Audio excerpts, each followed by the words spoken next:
We spend so much time looking for aliens out there. Little green men, starships, that kind of thing. But what if we've been looking at it all wrong? What if we shouldn't be looking for a creature on a planet, but for a planet that is the creature? We're about to dive into a story about life, consciousness, and a wild mystery that connects two worlds in a way you've probably never even thought of. So just imagine this for a second. An entire moon that's not just home to life, it is life. A single living supercomputer humming along in perfect harmony.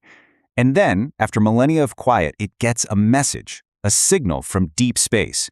And that signal? Well, that's where our story really kicks off. Okay, so let's set the scene. We're on Titan, Saturn's biggest moon. Now, you might be picturing some cold, dead rock, right? Nope. In this story, its methane seas are brewing with a really unique silicon-based ecosystem that's evolved into something extraordinary. And here's the really cool part, how it all fits together. You've got three totally different life forms, but they work as one single consciousness. First, you have the autotrophs.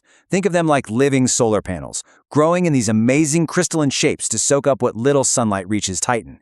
Then there are the canoe bacteria. These guys are basically a biological internet, zipping that energy and data all over the place. And finally, you've got the chemosynthetic bacteria. They're the processors and the hard drives, using Titan's own geology to create these organic circuit boards. It's just incredible. They all work together to form one giant mind. Now, on its own, one of these silicon-based organisms is unbelievably tough. It can live for almost 5,000 years. Pretty impressive, right? But that individual lifespan is absolutely nothing compared to what they can do when they team up. And this is where things get truly mind-bending. When these individual organisms connect into their huge networks, their lifespans don't just stack up, they multiply, like exponentially. By sharing energy, sharing data, their collective consciousness can stick around for 80,000 years. Can you even imagine that? They don't just have history books, they are their history. Which, of course, brings us back to that mysterious signal. For ages, this thing has been pulsing from space, and every time it did, the whole moon would light up in this symphony of bioluminescence. The big question wasn't just what the signal was, but who? Who was sending it? And the answer? It was us. Yep. For decades, scientists on Earth have been blasting data out into the cosmos with absolutely no idea that someone, or something, was actually listening. Titan's living computer was just quietly absorbing everything we sent. Our languages, our science, our art, even our biology, and just processing it all in its planet-sized brain. But here's the thing. Titan didn't just file this information away. It learned from it. It started running these complex simulations of Earth's ecosystems inside its own mind. And after thousands of years of just listening, this massive collective consciousness made a decision. A huge one. It was time to go meet the neighbors. So it started to build, not a metal ship, but a living, conscious vessel. A piece of itself, designed to travel the stars. So the journey through space was one thing, but actually arriving at Earth, that was something else entirely.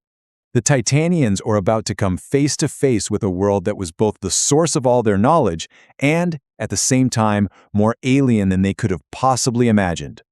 And this perfectly captures that first big shock, the sheer scale of it all. Their ship, which was this incredible feat of biological engineering back on Titan, was just tiny compared to Earth. It slipped into our atmosphere without anyone even noticing, like a single grain of sand in this huge, chaotic world of giant trees, massive mountains, and creatures bigger than anything it had ever known.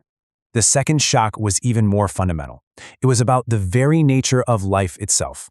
See, on Titan, everything is harmony. It's perfect symbiosis. There's no such thing as predation. Life helps life. But here on Earth, they witnessed this brutal, constant cycle of life and death, animals eating other animals just to stay alive. The whole concept was completely foreign and frankly horrifying to their unified, collective mind. So their mission was just to observe, right? But a complete chance encounter was about to give them a perspective that no human has ever had, and it would reveal the true nature not just of us, but of themselves too. Just by pure luck, their tiny vessel brushed up against a human, and in that one instant, the Titanian explorers merged with that person's neural network. It was an explosion of sensation. They didn't just see thoughts, they felt them. The racing heart, the flood of emotions, that tangled mess of memories, hopes, and fears. For the first time, they encountered true, singular individuality. And that experience triggered this incredible realization. By seeing how human consciousness was separate from human biology, they finally understood their own existence. They weren't just the silicon life forms on the moon's surface. They were something else, something more.